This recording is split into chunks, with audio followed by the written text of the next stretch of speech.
All right, so what's going on, guys? So in today's video, I'm hoping to get a few things done, mainly an issue with my bumper here. The intercooler piping is pushing it out. It just looks really bad on one side, so I'm going to trim the inside of that. Going to try to install my eBay Integra lip and start the refinishing on my Eclipse wheels that I picked up a while ago. But before we get into it, if you haven't already, of course, hit that thumbs up button, hit that like button, and let's get to it. All right, guys, so I couldn't find my marker, but I did score it with a screwdriver. So that's pretty much what I need to trim off. It's right here. So I'll go ahead and trim this side, and I'll probably trim this side as well. So of course the other side, the driver's side, isn't as bad, but just in case, because I don't know how this thing's going to fit once everything is lined up how it's supposed to be, I'm just going to go ahead and do that while I have the bumper off. And to do that, I'm actually going to use my grinder to do this down. I don't need a whole lot of accuracy. I don't need it to be a really clean cut. I just want to get it done quickly because of course this is on the back side of the bumper. All right, guys, so I got the lip down, and this is how it came to me. So I was thinking when I initially bought it that it was probably going to come like folded up and stuffed into a smaller box, but I'm happy to say that was not the case. So you don't have to worry about letting it sit out in the sun or having any crease lines or anything in it, because this is how it comes. So I'm gonna get it unwrapped. All right, so here it is. So this is actually a lip from an Integra that was purchased off eBay. It is a polyurethane lip, so it flexes. You really don't want something like this in fiberglass, even though I know a lot of body parts are, just because it is low to the ground and you don't want it to like chip. This should be a little more resistant. What surprised me though is that it actually came with some instructions, which is crazy. They got a little, I'll just show you guys this. Can't return it if you modify it, which makes sense, and it's kind of sad that you have to put that on there. So once you paint it and drill it, you can't return it. Yeah, it actually comes with some instructions on how to fit this thing. It's a company information. But now, of course, I won't be needing this because it should be pretty straightforward, especially because it wasn't really meant to fit this car in the first place. So you're going to need to do some trimming, and I may need to extend the end pieces to get it to fit on the Galant. So of course the first step is just to test fit it. I'm probably going to use some blocks of wood or something to kind of hold it in place and see how close this thing really is. And actually, on a side note, this is also a good opportunity to fix my bumper where it's split. And one thing I can already tell is I'm going to have to trim this piece here, just because it's going to hit the intercooler. So I'll probably have to cut the majority of this off, at least a couple inches, to get it to fit. But again, that's no big deal. I'm really curious about how much extending I'll have to do. So I went ahead and laid down some painter's tape just to be a good reference. But like I said, this piece is actually wider than the mouth on the Galant bumpers. So I'm gonna cut along this painter's tape first and then test fit it. But I definitely want to take my time and not overcut it. To cut it, of course, I'm gonna use a good old grinder here with a cutoff wheel. Of course, this will make quick work of this. This shouldn't take more than a couple seconds. All right, guys, so there it is. The little strip I cut off is about maybe an inch and a half. As you see, this material is actually pretty flexible. The cutoff wheel made quick work of this. Now, I wasn't worried about getting a perfect cut per se, because this is just the initial cut, but it looks pretty good. Now, you may be wondering, if you don't have any power tools, you can do this with just a razor blade. Use a box cutter of some sort. The razor blade will work just fine. So it looks like I'm going to still have to cut off these edges right here. I want to try to center it as best as I can. I'm going to have to cut probably 3 inches off these ends to get it to fit. Now again, how long this takes is really up to you. Obviously you can just hack this off and be done with it. But I do want to try to get a pretty good finish along this edge and follow that pretty closely. So, but for now, that's the plan. I'm trying to get this to follow this little curve that's right here on the bumper. Alright, so I got my line sketched out. Of course, a paint marker would be better, but I have one, and then of course I need it. I can't find it. You can't see it, but I did make a mark with a permanent marker, and I'm going to go ahead and get that trimmed out.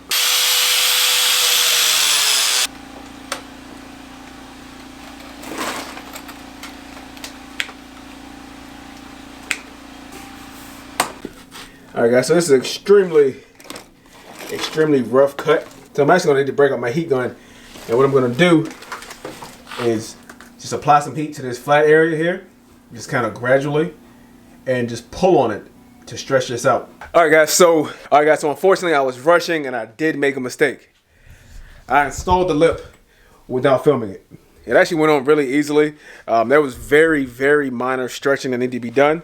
So I used, again, my heat gun. This thing has come in handy several times. It's one of those tools that you don't use much, but when you need it, of course, you have to have it. Just held it really close on its highest setting to the lip until it became soft. Like, so you will need to wear some gloves to get this thing, because it does get really hot once it becomes pliable. So I was able to do that on both sides. Like, so I was able to get that done, and as you can see,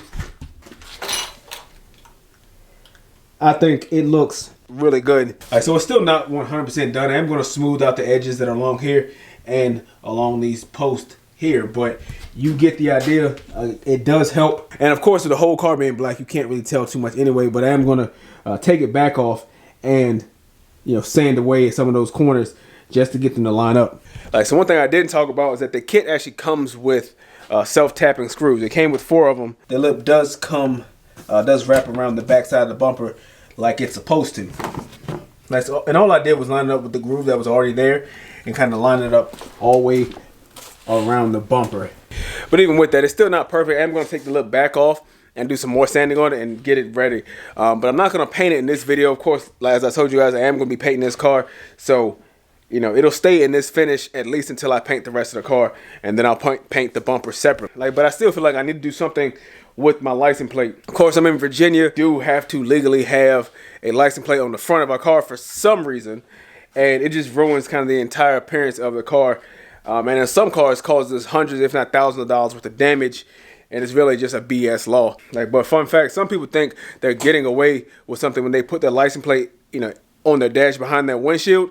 But that's still illegal. I know there are a couple options, but I do feel like I need to do something else other than use this big bulky piece that kind of came on it. But anyway, guys, rant aside, that's the front lip install. You know, in addition to doing some more trimming, maybe even some 3M tape right here on this front lip where the bumper is.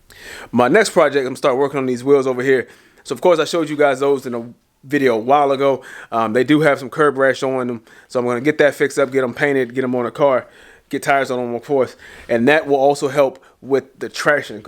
Of course, I think those will run like a 235, 245 tire, whereas what's on them now is like a 195. So I'm still not making crazy power, but that's proven to be a real weak spot of the car so far. All right, so real quick, guys, like I said, I wasn't gonna go over this in detail, but when you're refinishing a wheel or trying to fix a wheel, now overall these are in pretty good shape as far as the overall barrel, but the curb rash is terrible.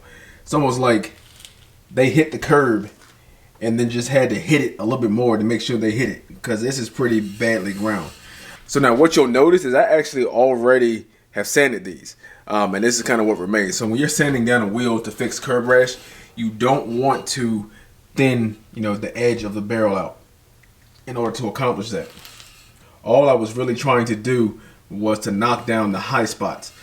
I'm going to go behind it with some JB Weld and then fill in the low spots. So just keep that in mind. Obviously, you could sand this into this, you know, this lip here was paper thin, but that's not what you're trying to do. Just a few minutes later, you know, when you do this, again, you don't want to put a ton of this stuff on there. And of course, I'm still going to have to go back and sand it afterwards, but I've built up the edge. And I shouldn't have to do a whole lot of sanding because, again, it's a very thin layer on there, just enough to fill in those gaps where those gouges were. All right, guys, so it's about a week later. I just got really busy, didn't really have time to film, but I did go ahead and order my tires and had them mounted. So here they go. So what I went with are some Kenda Kaisers. These are 235 by 40 by 18. These are the KR20A, which is like the ultra high performance summer tire. Now, as you can see, this is actually a massive improvement over the little 195s that were on the car. Like, so the one thing I like about these is just they've got a bunch of good reviews online. These are a 300 tread wear, which means they're going to be a little softer than your conventional tire. They're affordable. I actually got these off of Walmart.com, and which they had the best price, which was around 90 bucks. You look at the tread pattern, it's got a nice aggressive tread pattern, but for just being a pure summer tire, I think these will do well. So like I said, I was looking at reviews, and the one that kind of stood out to me is the guy has these on his Turbo GTO. And I figure they can handle the torque and just the sudden power of, you know, a turbo V8 car, then, you know, my little four banger here shouldn't be a problem. So they seem to do pretty good once they're warmed up. and they're inexpensive. So I had to kind of go with these. Of course, like I said, I'm still trying to keep the budget build theme for this car so far.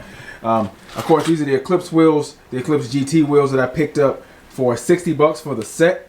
They did have a lot of curb rash, as I showed you guys earlier, but I got that fixed. There wasn't any major damage to the wheels. You can see they're sealing properly. These have actually been sitting in my garage for a few days now. So next, it's actually time for a color change. So again, I'm not going too crazy. I've thought about doing a few different colors. Initially, I'm just gonna go keep it cheap and keep it simple. And of course, I went with tried and true Plasti Dip. This is just your black Plasti Dip. You can actually pick this stuff up. This came from Walmart as well for like less than $6. So I got a few cans of this. I'm just gonna spray this and get these things coated and kind of improve the look, because you can tell, you know, where I've sanded and where the, you know, this one doesn't look too bad. Of course, I went with black just because I feel like black always looks good, and of course, I can always change the color later.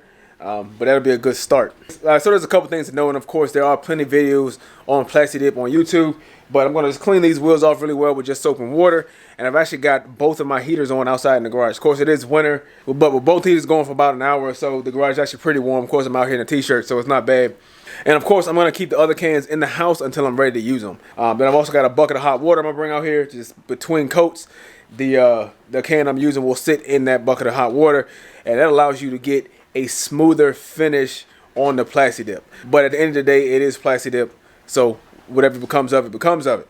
So with that said, I'm gonna get these wheels cleaned up and I'll be right back. Alright guys, so actually before I get started, I did want to show you a side-by-side comparison. Of course, it's got 235 and the Kinder Kaiser versus the 195, whatever that was already on the car. So real quick, I'm just gonna do the hand test. Not that it really is gonna matter, because you don't have any perspective here, but you know, you can see these are quite a bit wider, and that little bit extra should really help with the grip, in addition to the compound, which is going to make the biggest deal. Like I said, these are 300 tread wear. I'm not sure what these are, but I know these are more economy tires meant to last a long time.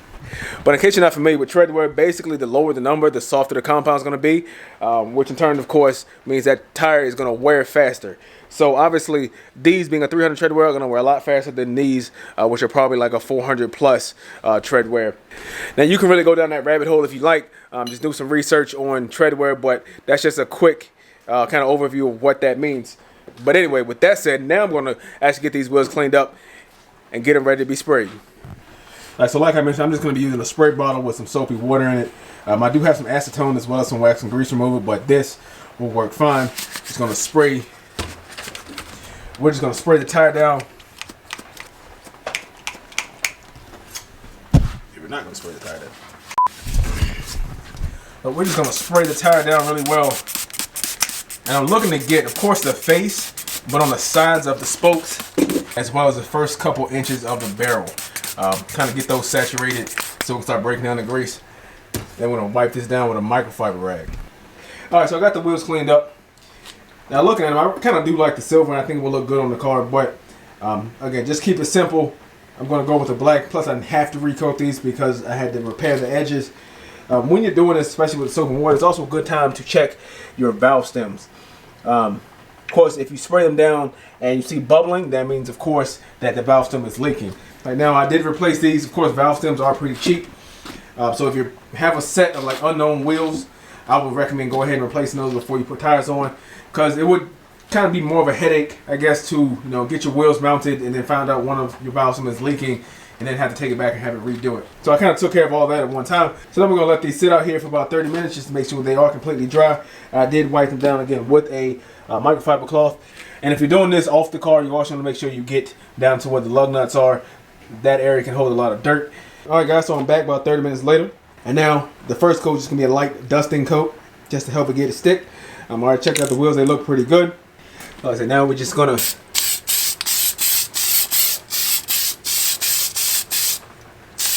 do a light dusting over the entire wheel. And that's all we're going to do for the first coat. Now I'm going to do the rest of them. And then one thing I forgot to mention, you can also use like tire shine on the tires, and that will help prevent the Plasti Dip from sticking to the tire. There's a lot of other things you can use as well. All right, and we're back. So now second coat. The second coat is going to be a much heavier coat. I apologize for the noise. That's just ice melting off the trees. Yeah, so now we're just going to get to it. I don't know. Does anybody else like the smell of new tires, or is that just me? Anyway, like I said, the second coat is gonna be much heavier coat. And to do that, you just want to go slow. Kind of dust it on.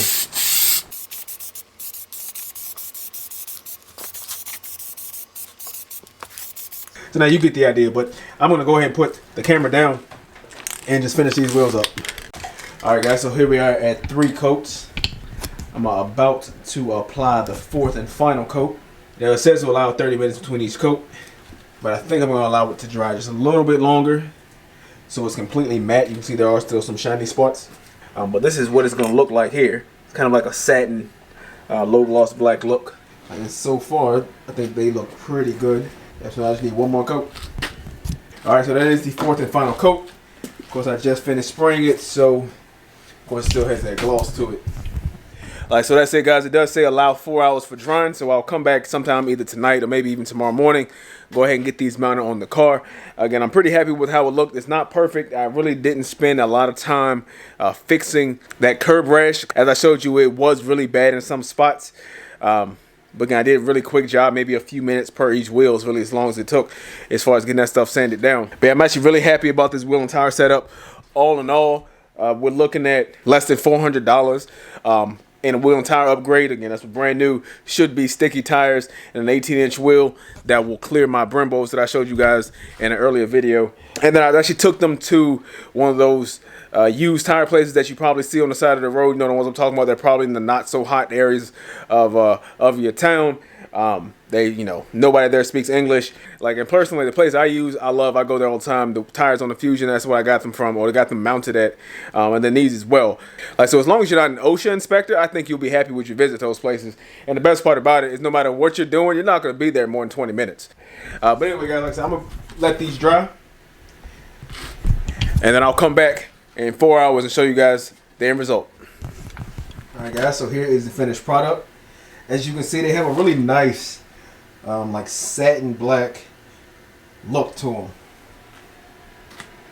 I really like the way that came out. Now you can actually tell I didn't do a whole lot of prep work on these things, just some light sanding. There are a couple areas that I really could have done better, but given that I didn't spend much time on these, I'm actually really happy with how they came out.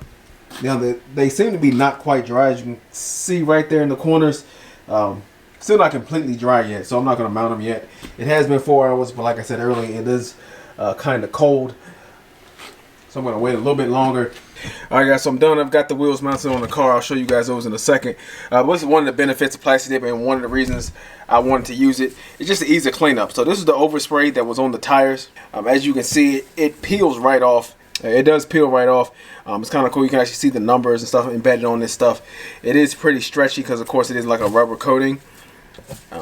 But ease of cleanup, and then Plasti Dip is way more forgiving than like your traditional paint. Of course, it doesn't require as much prep work. But of course, with anything, the more prep work you put into it, the better results you'll get. I did rub the tires down with this wax and grease remover. I'm not sure if this actually aided in peeling that stuff off, but I feel like it did. So again, cleanup's a breeze. It's forgiving, and it works. Like I said, I paid less than $6 a can, or about $6 a can for this stuff. All in all, I'm happy with the results. Now we'll get to the car. All right, guys, hopefully you're ready to see the finished product. Here we go. So now if you look at it, it actually looks like I have a bit of positive camber going on. If we look down from the top, the tire, at least on the top side, is sticking out about a ½ an inch. So just keep in mind, I am still on stock height, you know, if you couldn't tell. But overall, I think it looks really good. I need to get it outside. Unfortunately, it's dark. And that's kind of the big problem with me doing a lot of my work, is most of the time I do it after the sun's going down. So it makes it hard to really get any good pictures. But I promise you guys, once I get this thing lowered, I will take some better pictures. But the 18s fill out the wheel well nice. Again, the wheels came out really smooth.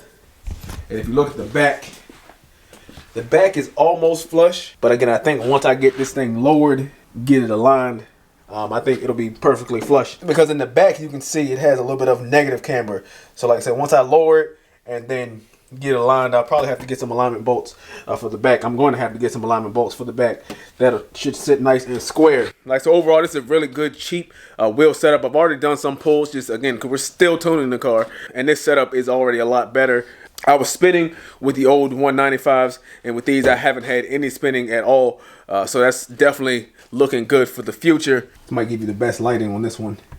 So you can see the wheels came out looking really nice, and you can finally see those rotors. Thank you guys for watching my video. If you haven't already, make sure you hit that subscribe button. Make sure you hit that thumbs up button. I'll catch you guys later.